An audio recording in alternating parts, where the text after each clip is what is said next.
Hello and welcome to the Afternoon Idol. My name is Andrew. I'm a certified mindfulness meditation coach, and I am many things, but I am not a mental health professional, licensed therapist, licensed counselor, psychiatrist, any of that. I am a meditator, and I've been meditating for almost 11 years now, something around that time. Thank you for joining, and thank you for being part of this. It has been a fruitful experiment and experience so far. So thank you for that. Hello, Sarah. Good morning. And good morning, good afternoon, good evening, any of those that may apply. So I've been kind of playing around with, in essence, when this started out, I was just sort of like, I'll just do stuff and then we'll figure it out. So what we normally are doing is offering a mindfulness meditation sit that I would say is a contrast sit. So we're going to contrast techniques. So we'll do something, meaning that we'll have a technique that is very deliberate and clearly a technique that you would sort of put into practice or implement. And then we'll finish with a technique that's more of a sort of laying back and not really implementing anything, something that would be more akin to this idea of choiceless awareness. And we refer to that, the name for that technique Shinzen Young gave was do nothing. And so we can think of it as sort of an effortless awareness practice to a degree, or variation of open monitoring, something along those lines. So the mindfulness techniques, the do something part is usually something where we're putting together a technique around using a noting practice of some sort. And so the idea is sort of not necessarily to prove one is better than the other, but is to show that for each of us, what we're looking for in meditation practice is somewhere in the middle, usually. Or it may just be that I'm pretty fond of do nothing, so maybe it's just that. Today I had said we would do a loving kindness practice.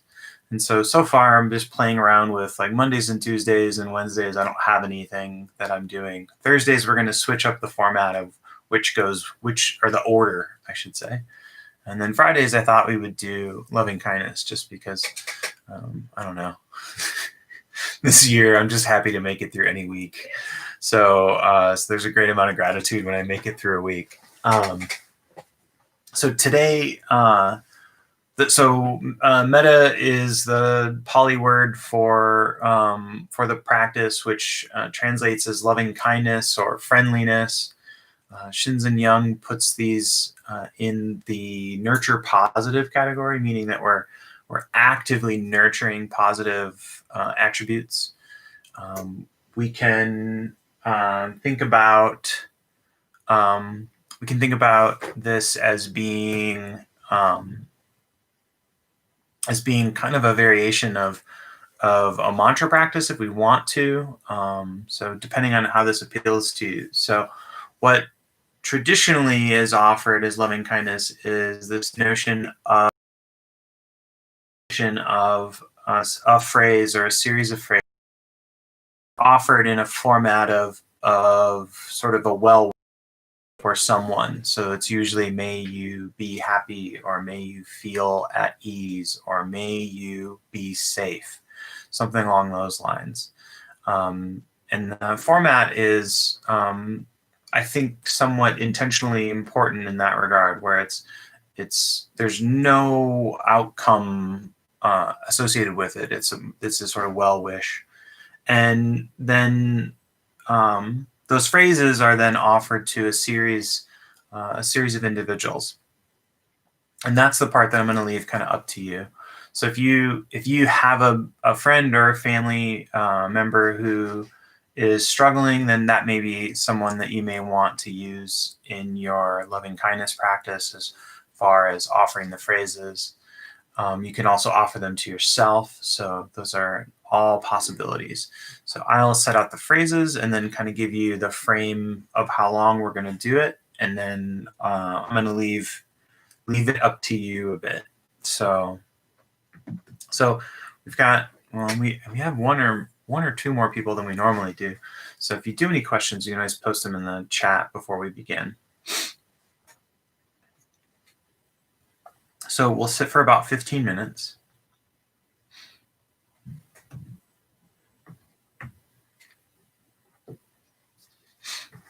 And I will invite the bell and guide us through our practice together.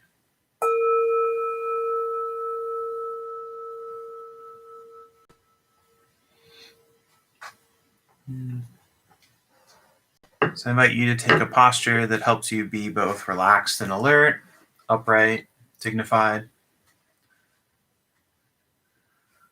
Ideally, if possible, the shoulders are over the hips, the nose is aligned with the navel.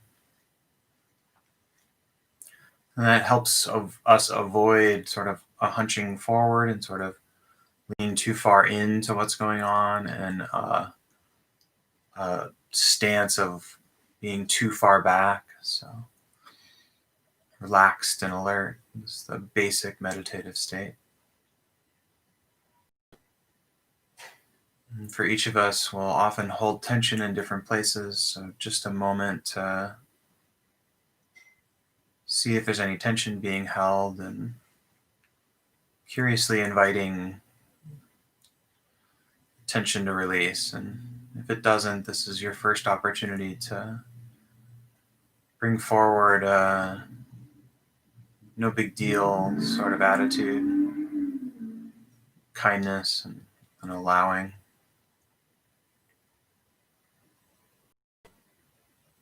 And then before we begin our friendliness practice, a series of deliberate breaths.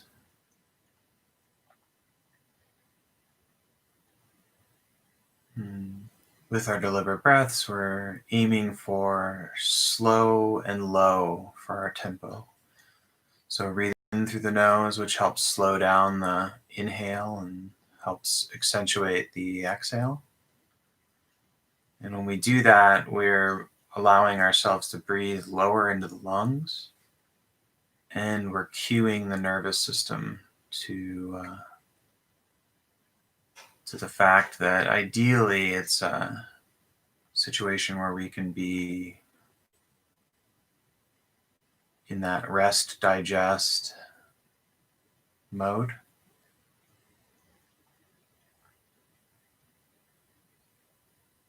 And then to begin, can bring to mind, like I said, maybe a family member, someone close to you, a pet, a niece, a nephew,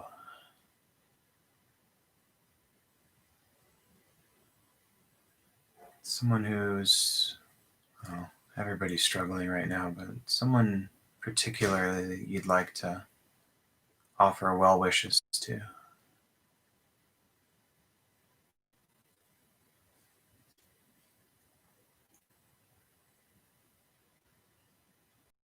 Them as you wish, but I'll offer a few. May you see the strength in you that I see.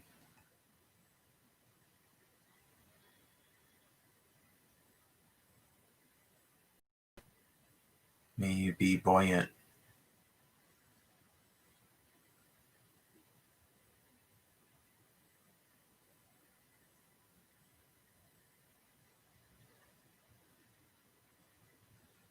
May you feel connection with those who care for you.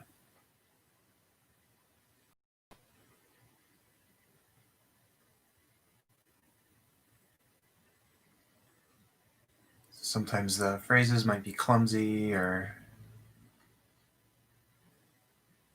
a little difficult at first, so a few repetitions. May you see the strength in you that I see.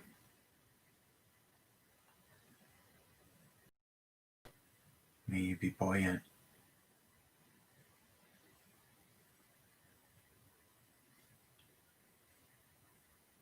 May you feel connected.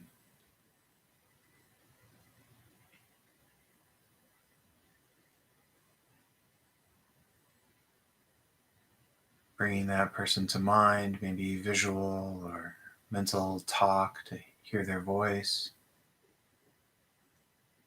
and extending the well wish with each phrase.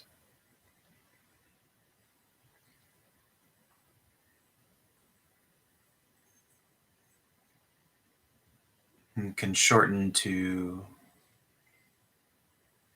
strength, buoyant, connected,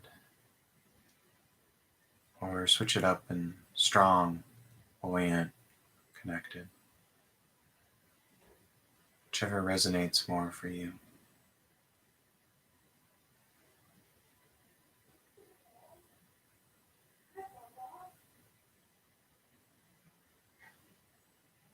So I'll let you explore that. Feel free to switch individuals whenever it feels like the right time.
And if you're not feeling it today, like you're not in a position to do the practice, and for whatever reason, just offer a few things you can do for modification. So we can always focus on the phrases themselves as a sort of concentration practice, or almost like a mantra practice. You can repeat the phrases as fast or as slow as you want. Use the short forms that I offered, just focusing on the repetition. Or you can, if needed, shift into a more familiar or comfortable practice, working with a familiar home base. It's totally fine.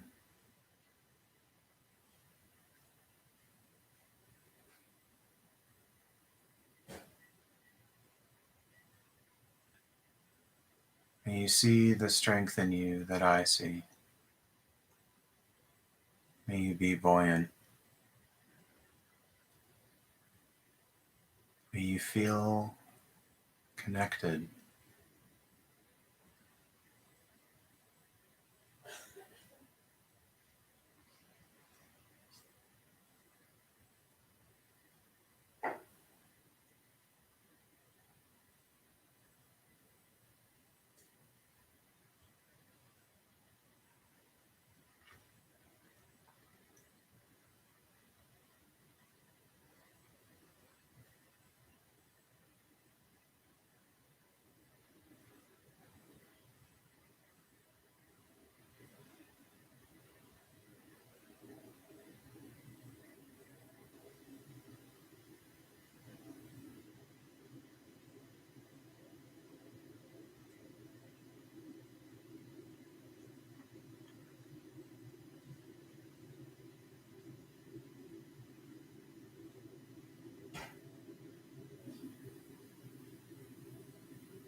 So, as we transition into the do nothing practice, just a note that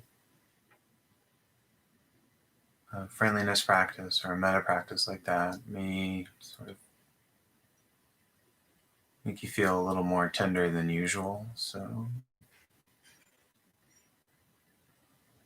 can always choose again to go to a home base.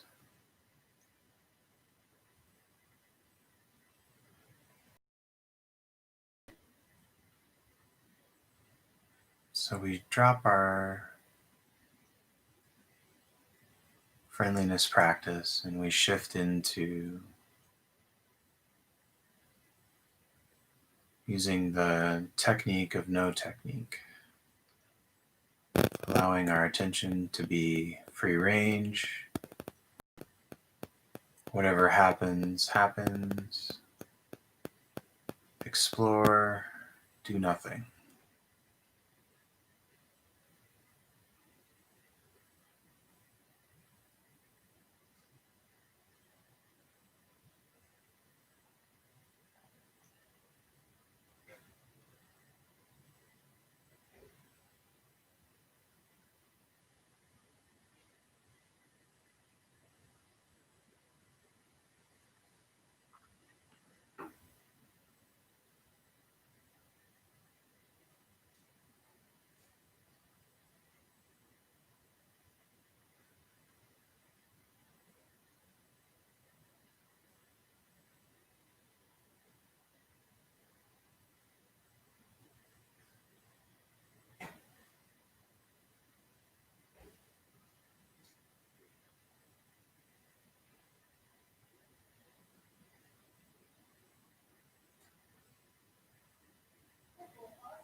When we're in this stance of choiceless awareness, allowing our attention to go wherever, you'll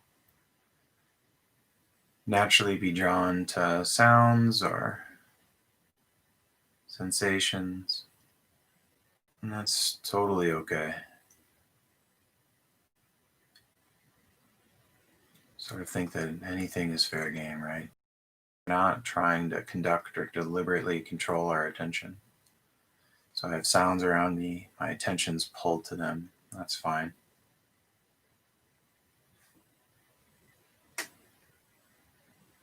I'm aware of being aware, but I'm not adding or trying to divide anything or mess with anything.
If your eyes have been closed, I invite you to open them and connect to your surroundings. Thank you so much for sitting with me.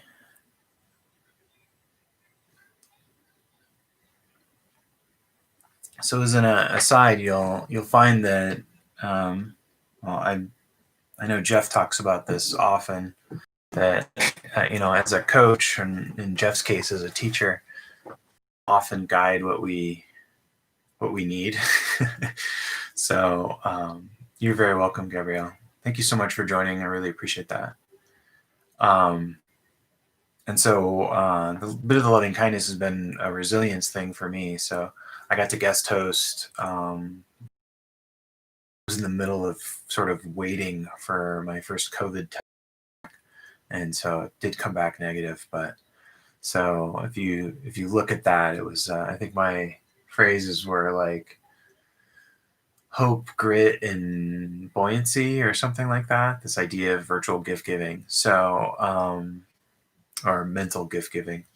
So so this week's been a good week because I found out that I'm negative. So, but at the same time, I can see those folks who I know around me are struggling, and so being able to do a little bit in that regard is helpful. So you're very welcome, Jill. Yeah. So an aside, I actually was just thinking about this because I hear sounds around me, and I had this just sort of thought of realizing that after however long, I don't really remember when I was okay with this. Yeah, thank you, Gabrielle. Yeah, I was well, I was going to deal with whatever happened, but it was kind of it's kind of made me feel stupid. But to Jill, to your point, I realized that I'm less disturbed by sounds around me. I still get frustrated with my neighbors' dogs who bark very, very often.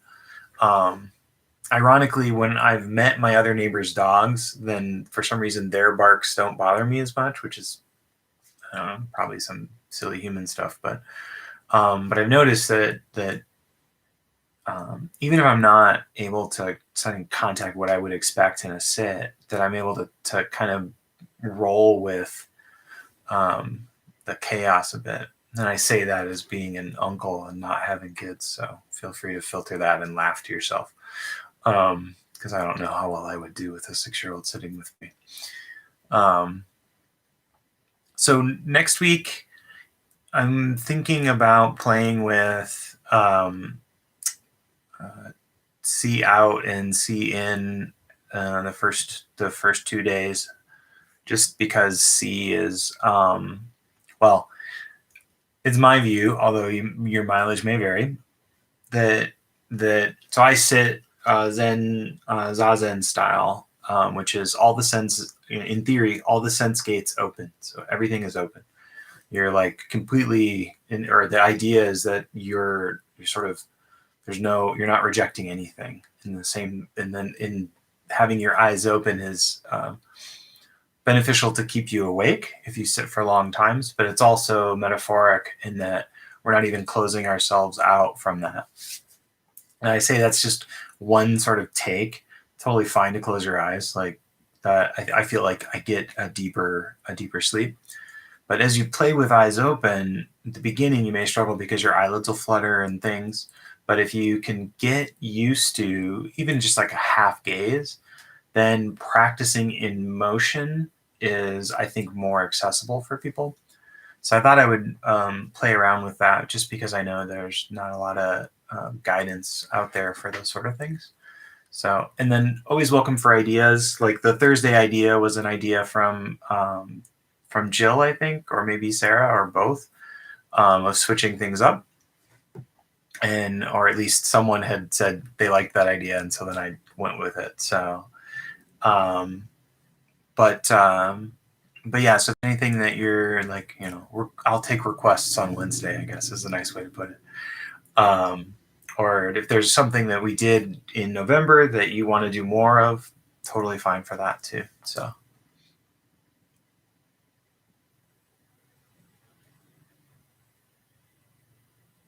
okay, that's very, very good news that Sarah. So definitely want to make sure that you feel empowered so if you're, if you do gym workouts, or if you're like me and you try to do yoga with my girlfriend, the yoga instructors always offer kind of like modifications, right? So like I'm never going to do plow, right? Like it's not going to happen. So I'm almost always going to do some modification of that, or I'm going to just go into child's pose. So that being my metaphor for any of these sort of sits, where depending on every day your nervous system is sort of activated in a somewhat unique way, um, or it's activated in a way that's similarly not pleasant, depending on. And so being able to pick, like you're saying, Sarah, like to move to the do nothing early, I 100% endorse that as the skillful move. Um, yeah, I can't underscore that enough. So the other thing too, that one of the first things I heard Jeff say that was, I think it's in the guidance for the audiobook for meditation for fidgety skeptics, was he said somewhere at the beginning of a meditation where like, if this is, if you're feeling like, and I forget what the description was, it was like, then totally fine to get up, just stop and practice another time. I've heard Lama Rod talk about knowing when you can or knowing that you can always suspend the practice. And so that I like that idea. Like, I can suspend this. I'm not turning my back. I'm just saying I will come back to this when I'm in a better spot. And so I always want to make sure that that's something that's at least, is available. Yeah. And excellent, Sarah. So that's very articulate. So, and the empowerment part is, depending on how much you've read on Jeff's website, that empowerment part is really important to Jeff, and I'm always happy to see him be able to do more of that sort of stuff. So, well, thank you. We're rounding up here at I guess this is the bottom of the hour. I just learned this bottom of the hour wrong for like 40 years, since the at the half hour the clock is pointing to the bottom. So we're rounding up here to the bottom of the hour. And I really want to thank everyone for taking the time to be part of these sits. We're going to continue into January. After Christmas, maybe somewhat, I may be loosey-goosey with that. We're planning to not be in our normal home, but in a like nearby sort of mountain location. So I may or may not. I think I'm going to have Wi-Fi, so that's good. But we'll see what's up with that. So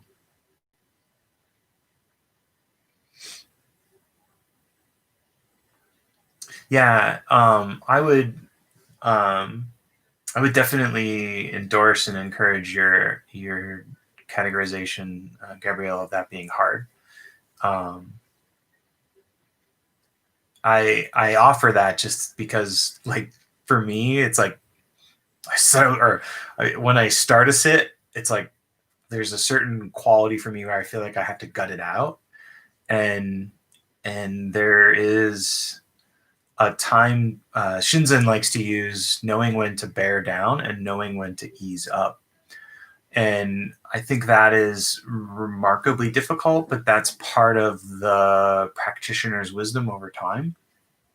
And so uh, I feel like some people are suffering so much that they're going to bear down no matter what. And so I feel like having this idea of suspending is beneficial in that regard. Just knowing that's an option. So it's like it's not either or. There's so that not the it's not Coke or Pepsi kind of choices. So there's another option. So I always like to throw that out there. But I know for me, it's difficult for me to stop once I've decided to sit down, because I feel like if I did that, then I would do it all the time. So, but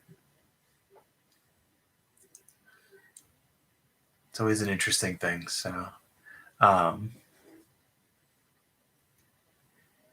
yeah, yeah, I definitely resonate with that. Not walking away and getting up part. So,